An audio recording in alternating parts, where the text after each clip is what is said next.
It started with the whispers. Faint, almost imperceptible, but undeniably there. My grandmother's locket, an heirloom passed down through generations, began calling my name every night at midnight.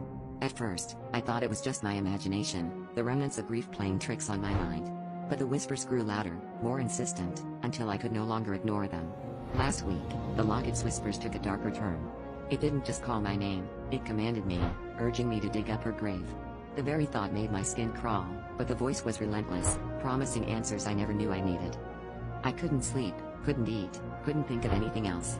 The locket's voice had become a constant, gnawing presence in my life. Desperate for some semblance of peace, I decided to visit my grandmother's grave, hoping that being near her would quiet the whispers.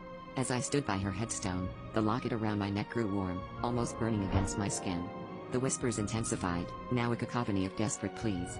I knew what I had to do, though every fiber of my being screamed against it. I returned that night, shovel in hand, and began to dig.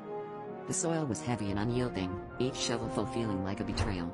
As I dug deeper, the whispers became almost deafening, urging me on with a frenzied intensity. When the shovel finally hit something solid, I paused, my breath hitching in my throat. I uncovered the wooden coffin, trembling as I pried it open. Inside, instead of my grandmother's peaceful visage, I found an old, leather-bound diary. The whispers stopped abruptly, leaving an eerie silence that felt even more unsettling. I opened the diary, its pages filled with my grandmother's meticulous handwriting, revealing secrets and sins that should have stayed buried. As I read, a cold realization washed over me. The locket wasn't just an heirloom, it was a conduit, a bridge between the living and the dead. My grandmother had been part of something dark, something that had claimed her soul and now sought mine. The final entry in the diary was a warning, a plea for forgiveness that came too late. The ground beneath me trembled, and I felt an icy grip on my ankle, pulling me down into the grave. The last thing I heard before darkness consumed me was the locket's whisper, no longer calling my name, but laughing, a cold, hollow sound that echoed through the night.